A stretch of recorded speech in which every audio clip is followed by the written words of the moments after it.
Welcome to the VJOncology podcast, bringing you the latest clinical insights, research updates, and expert perspectives from leading voices in oncology. In today's episode, we're exploring key developments shaping the future of gynecological cancers, from new treatment paradigms in endometrial and ovarian cancer to emerging standards of care in cervical cancer. We're spotlighting 5 expert voices driving this evolution. Let's begin with the latest from the RUBY trial, a pivotal study in endometrial cancer. Dr. Ilana Cass of Dartmouth-Hitchcock Medical Center shared insights from the second interim analysis of the RUBY trial, which is investigating dostarlimab in combination with carboplatin and paclitaxel for endometrial cancer. So the RUBY trial, this is the second interim analysis, and in the larger context, an incredibly exciting time in the treatment of uterine cancer as we have, a deeper understanding of molecular targets and specifically how that guides new treatment options for patients. So this trial in particular uses a immune checkpoint inhibitor, dostarlimab, in combination with standard treatment. And this second interim analysis, which was performed in the fall of 2023, gives us sort of additional 3-year follow-up of the original study that found a significant benefit for patients with the addition of this immune checkpoint inhibitor, dostarlimab, with Taxol and carboplatin chemotherapy. Simon, specifically in this particular abstract, we're focusing on a couple of secondary endpoints, namely looking at how age impacts response, because as you may or may not know, a lot of our patients with uterine cancer are older, and the cutoff we've used in this study is greater than or less than 70 years of age. And then the second nuance with this particular abstract is the time to next subsequent treatment, and then time to the sort of the first treatment after the original Taxol, carbo, and dostarlimab for those patients in whom the cancer recurred, and then the time to the subsequent or second treatment for those patients who had a treatment, a response, and then their cancer came back again. These parameters, as we can discuss, are also another way to really look at not only the original impact of therapy, but how that affects the patient's journey with her cancer as a result of these treatments. Turning over to ovarian cancer, Dr. Christina Fotopoulou of Imperial College London discussed findings from the TRUST trial, a randomized study evaluating the optimal timing of surgery in advanced disease. I was very lucky to participate in the surgical trial of the ESMO Gynae, and we have there presented the TRUST study, which is a prospective randomized study regarding the optimal timing of surgery in advanced ovarian cancer. This study, the results were presented for the first time in ASCO in Chicago a few weeks ago. We have shown excellent survival data despite high tumor load of advanced ovarian cancer patients after optimal surgery or maximal effort surgery. What we have seen is that the timing of the operation is perhaps not as impacting survival as we thought it would be initially. Patients will have the same overall survival, in the ITT population, so the intention to treat population. However, the progression-free survival was significantly better in the primary debulking arms. Significantly better means 20% better.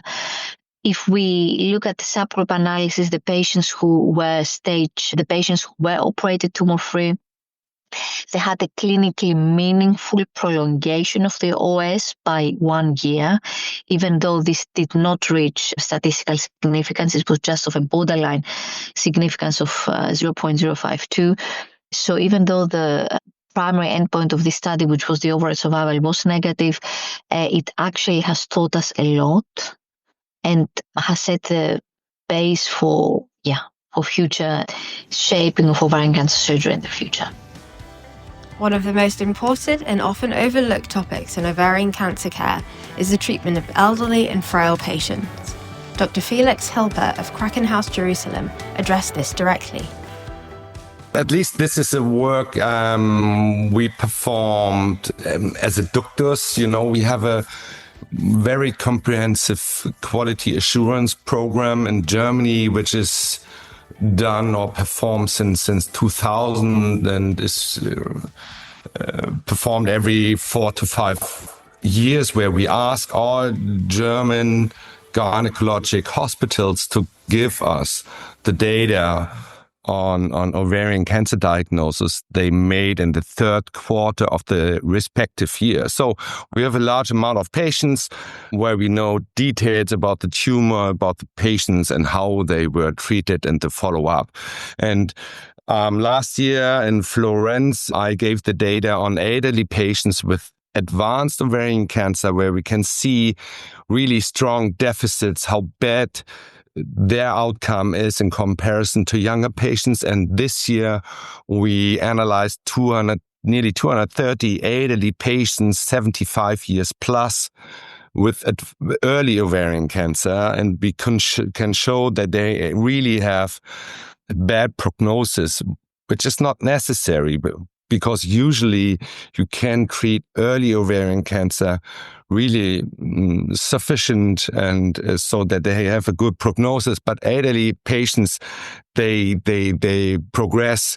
For example, during the first 2 years after diagnosis, nearly 1/3 of the patients have a recurrent disease, and nearly 1/4 of patients, a quarter of patients, dies within 2 years, and that's really bad. The treatment of elderly and frail patients is always a fine line between doing too much so that you harm them and doing too less so that you don't help them in an adequate way. When you see the data, it gets obvious that it's a protective attitude probably from the physicians, that they are afraid to harm patients, especially with chemotherapy. But we have data from the past where we can show that even frail and elderly patients tolerate in a chemotherapy. So, and when you see the Kaplan-Meier curves, it is definitely clear that the chemotherapy is the most effective treatment step we have to take, and it's important to get the elderly patients to chemotherapy. You really can do something for them in terms of years better of prognosis. Surgery is also important. We can see in the elderly patient, when you do good surgery and good chemotherapy, they have an excellent prognosis. But for sure, there are patients where you can't perform surgery the way you want to because they are frail, have comorbidities. But when you have to triage if you do surgery or chemotherapy, then you should always decide for chemotherapy. That's the most effective form. Next, we hear from Dr. Angeles Secord of Duke Cancer Institute, who presented the final analysis from the Phase 2 PICCOLO study evaluating mirvetuximab soravtansine in patients with FRα-positive platinum-sensitive ovarian cancer. I was really excited about this study for several reasons. One being that we know that the landscape of care has changed for patients who have platinum-sensitive disease in this new era where many patients are exposed to a PARP inhibitor. And it was very important to find novel therapies that may be effective in patients who have heavily pretreated platinum-sensitive disease. So we wanted to evaluate mirvetuximab, which is a first-in-class antibody-drug conjugate targeting folate receptor alpha. This is an agent that has a payload that's called maytansinoid DM4, so it's a potent tubulin targeting agent. This drug is already approved for patients who have platinum-resistant recurrent FRα-positive disease. In our primary analysis, we demonstrated that patients who had platinum-sensitive recurrence with high FRα expression and were treated with mirvetuximab had a very high level of response, 51.9%, and that was consistent in all the groups, including a high response rate in patients who had been previously treated with a PARP inhibitor.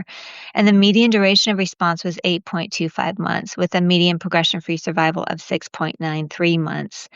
In the initial presentation, we had a follow-up of 16.36 months, and the overall survival was not yet mature. So we really were excited to present this overall final analysis to present the overall survival data. In the interim, there was a really interesting study that was a metadata pool clinical trial analysis of patients with third-line or greater platinum-sensitive ovarian cancer, and 96.9% of these patients had progressed on a PARP inhibitor. And in that study, that included 130 patients, the median overall survival was 19.35 months, with an objective response rate of 16.9% and a median progression-free survival of 6.11 months.